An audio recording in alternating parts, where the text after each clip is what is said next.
home ground for Zoe from Switzerland, as we are in Basel, where she was born, and she'll be here bringing her voyage to, I think, the best end station you could wish for with your Eurovision journey. Zoe, how are you? I'm really good, thank you. How are you? I'm doing very good. How does it feel to be back in Basel, but in with this different mission in mind? It feels like, I mean, I'm super honored, super happy, super excited. But also it's weird because like I was born in Basel and I know the city very well. And to see that like now the city has turned into a Eurovision city, I'm like, oh wow, like crazy how the city can look like. And I love it. Yeah. What do you love about Basel so much? I think, you know, for me, Basel is the place where I was born, where my family still lives. So for me, that's like just like home.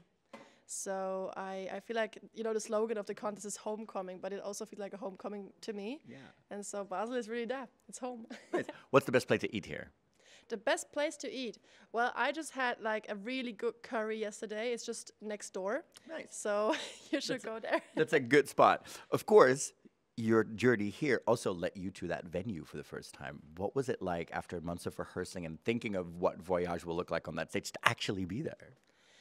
It was, you know, like when I performed, I was really in the moment, and it felt so good to finally be on a stage and, I don't know, like do what you've done for the couple months, but in secret.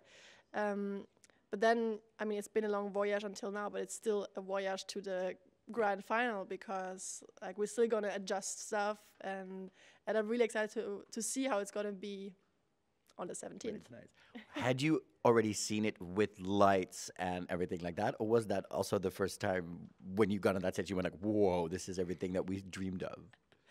Like we had lights when we rehearsed, but it was like different lights because, I mean, we're not Eurovision. No. So it was crazy to see like, that they have like way more lights than we have, but also like they have some different lights, so we have to adjust to, because some lights we want to have like we had when we rehearsed, so we have to like talk to them and see how we make it work the best. Nice. And of course, in the song Voyage, something that you talk about, and one of the sentences that all of our listeners and also we picked up on is, you can't let a flower grow unless you water it. And I'm wondering, how are you taking care of yourself in these couple of days? Because that's also really important. How do you take care of yourself in this crazy Eurovision bubble? Yeah, I think it's always important to like look after yourself if you want to also look after other people, because you have to be in a good state of mind to do that. But what I do is like, I've never meditated before, but now I started doing meditation every morning, like half an hour. And it's very new to me, but I said like, I want to do that. I think it's like the right time to start doing it. And yeah, that helps me a lot. Nice. What do you feel when you sing the song? Because music can have different emotions for everyone. We see that your song really, it really makes people emotional for different types of ways. What do you feel when you sing it? I mean, different things, because in the song there are so many different emotions. Like there's, for example, like this emotion where I'm like sad, the emotion of like a bit frustration, but also compassion and love. So it's like different emotions that I go through whilst performing. But when I sing it, I just feel like I'm talking to someone, like it's a conversation.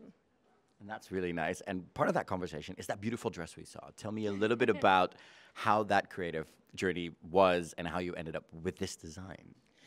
I mean, I love the dress. And what you have to know is that like everything we did, also like with my look, my hair, makeup, is for the Eurovision performance. Like it's not necessarily something that is like for everyday life or like even for interviews or stuff. It was really created for the performance, and we wanted to have this kind of Renaissance painting feeling.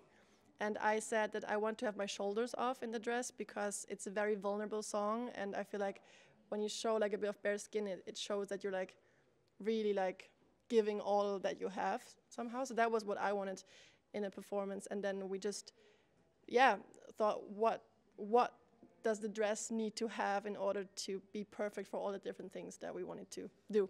Nice. And is it comfortable? Because sometimes fashion isn't comfortable. Is it comfortable? You know what? It's really comfortable. Yes, it's really comfortable. And also, I mean, the only thing that's a bit difficult is I had to pee just before the rehearsal. And I was like, Oh, we didn't think about that because like I had like also my in-ear strapped to my leg. And I was like, how am I gonna get out of this? Like, Because the dress has no pocket. yeah, of course. And so I was like, how are we gonna do it? But you have time to figure that out. It's gonna be Yeah, fine. we have to think about it. Yeah. My final question is the question that I've given to every Eurovision artist this season. No, it's a good one. It's a very good one.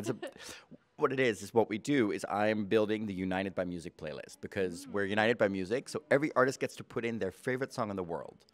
It can be anything. It doesn't have to be Eurovision. It can be an album track. It can be something else. Yeah. What song are you, Zoe, adding to the list? I'm gonna add the song of my best friend. She's also a musician, but she's not really known yet. And I think there are so many great artists out there that people don't know. And I think that's great about Eurovision because Eurovision gets like people out there on the big stage. So I will put in the song of, she's called Maggie, and it's called Lettre à mon corps, so letter to my body. And I love it. Nice. We'll add that to the list. So we cannot wait to see you shine this week. You've brought the sunshine to Basel, and you'll bring even more joy on that stage. Thank you so much. Thank you so much. You're welcome. Thanks so much.